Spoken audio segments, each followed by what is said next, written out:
Halos wala ka nang makita dahil sa sobrang lamig dito sa Baguio.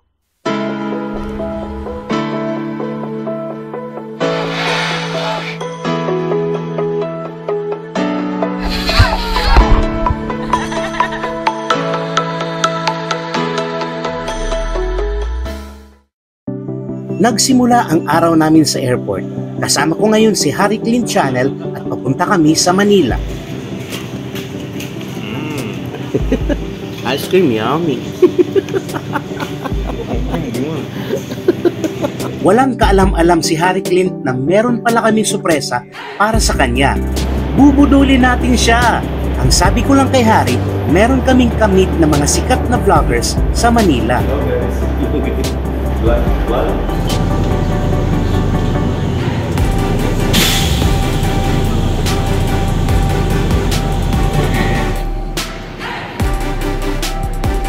Touchdown Manila at hindi pa rin niya alam na mapra-prank pala siya today.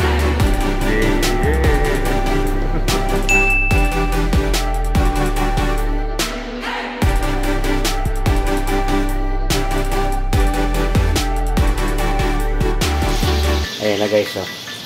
Ayan na isang po dito. Kinain namin to,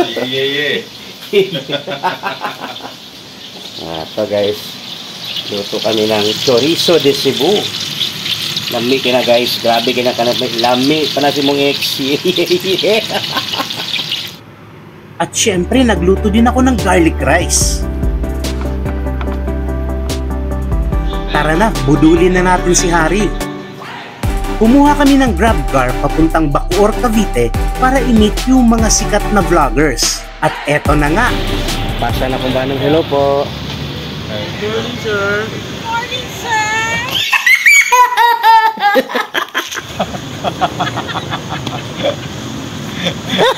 Kabulbul yung dalawa. Kala ko, pabagyong pala kayo. Sabi ko parang may something pala kaya tawa si Ayan. So, how are you doing? Okay? O, ako na. Ninong hindi naman nagre-record. Kasi takad ko si Ninong.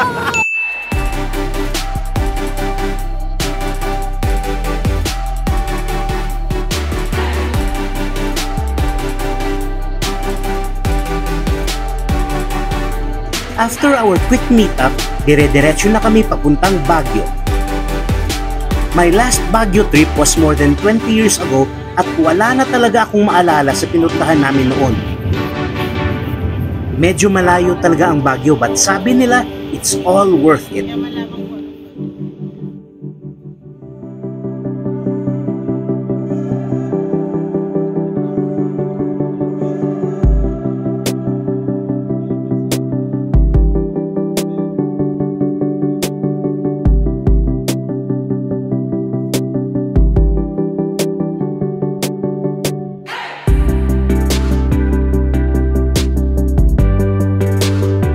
At eto na po tayo, our first stop, the Lion's Head.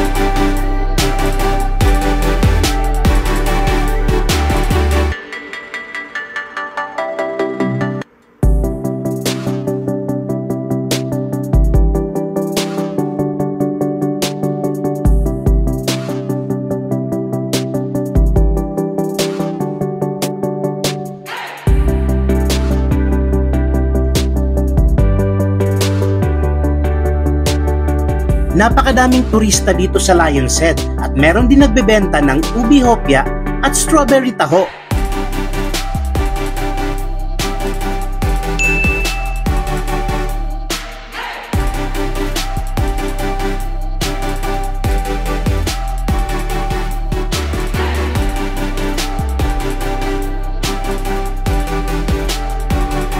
It's yummy. It's yummy, ah.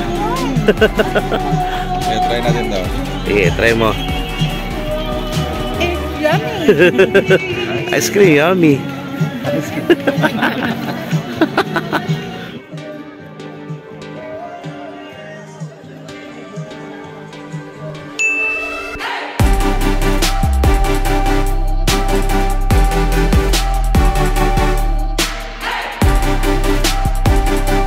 Sa tabi lang ng Lion's Head, pwede ka mag-rent ng traditional costume from 50 pesos to 100 pesos per outfit.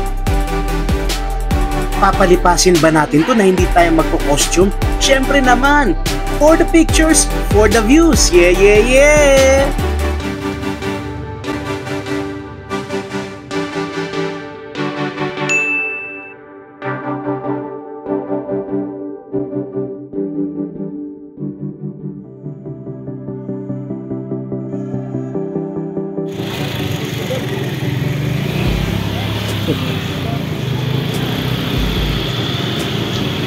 There you go, Uncle Nigel. Yeah, yeah, yeah. Ang ganda talaga dito sa Baguio. May mga waterfalls pag nadadaanan. Our next stop is the Baguio Cathedral. Napakasikat ng church na ito. It's one of the tourist spots here in Baguio.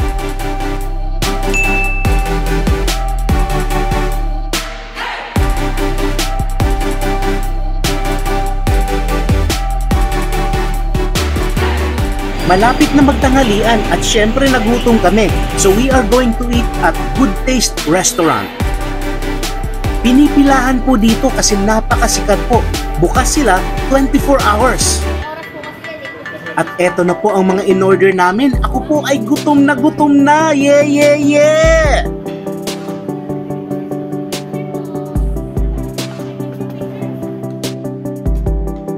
It's mukbang time with Ayan Ventures.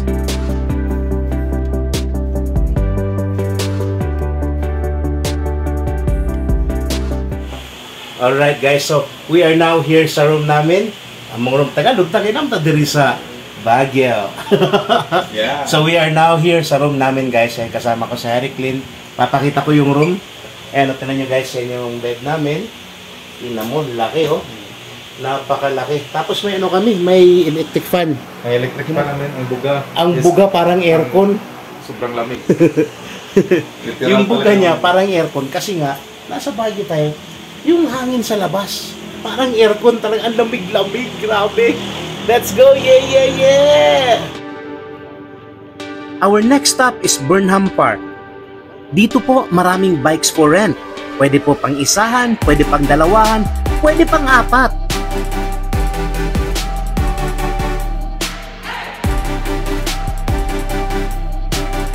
Ngayon naman po, papunta kami sa night market. Uy, andito pala si King Kong! Tingnan nyo naman, ang daming tao na naaaliw sa kanya. Si King Kong po ay kabilang sa mga tinatawag nating street performers dito sa Baguio. Kaya wag pong kalimutan magbigay ng donation.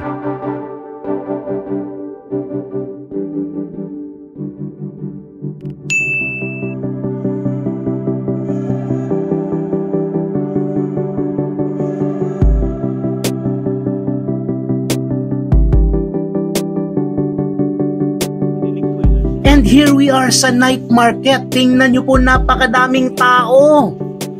Sabi po nila, pag gusto nyo po mamalengke o gusto nyo bumili ng mga pasalubong, this is the place to be. Kasi nga, nandito daw lahat. Ayan, may mga alahas, meron pong mga damit, meron pong mga sapatos, meron pong mga belts, meron pong mga jackets. Lahat po na kailangan nyo, nandito po. Dahil sa dami po ng tao dito at sa dami ng paninda, one way lang po. Kaya pag may nakita po kayong maganda, bilhin nyo na po kasi hindi po pwede umatras, hindi pwede bumalik, diri-diretso lang po. At since diretso lang, pag kayo po ay nahiwalay sa inyong grupo or mga kasama, hintayin nyo na lang po sa dulo.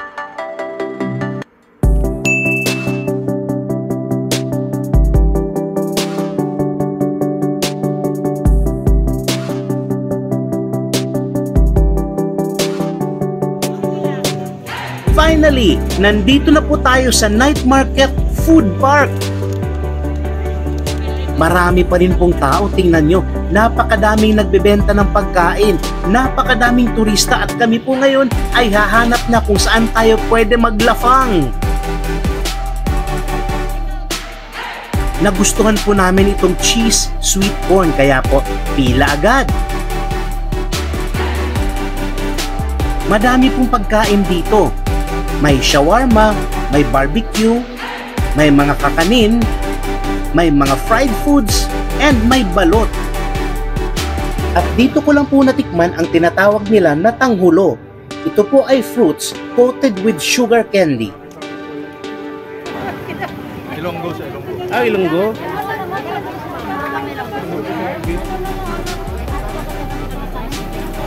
Shopping sa Baguio.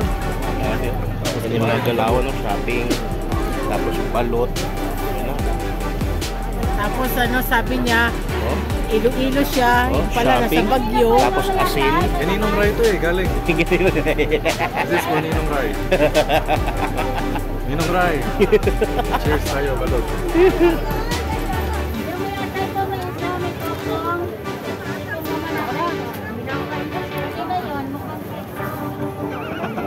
Naghihintay sa barbecue ko, bro. Keep putting the sauce in to disguise the taste. What do you think about the balot?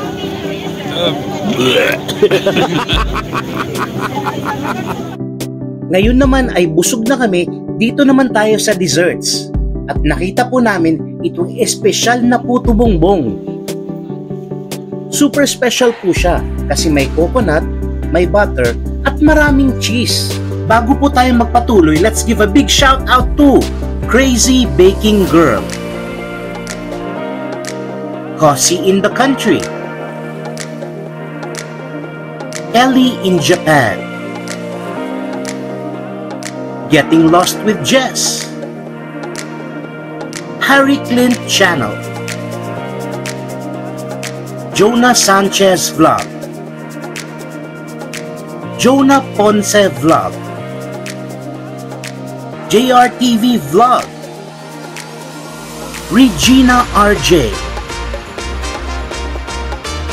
Yadni Adventures, Hiwa Vlogs, Maria Fatima Daculio, DJ Diones, Bags TV Vlog, Chrisbon TV, Madam K,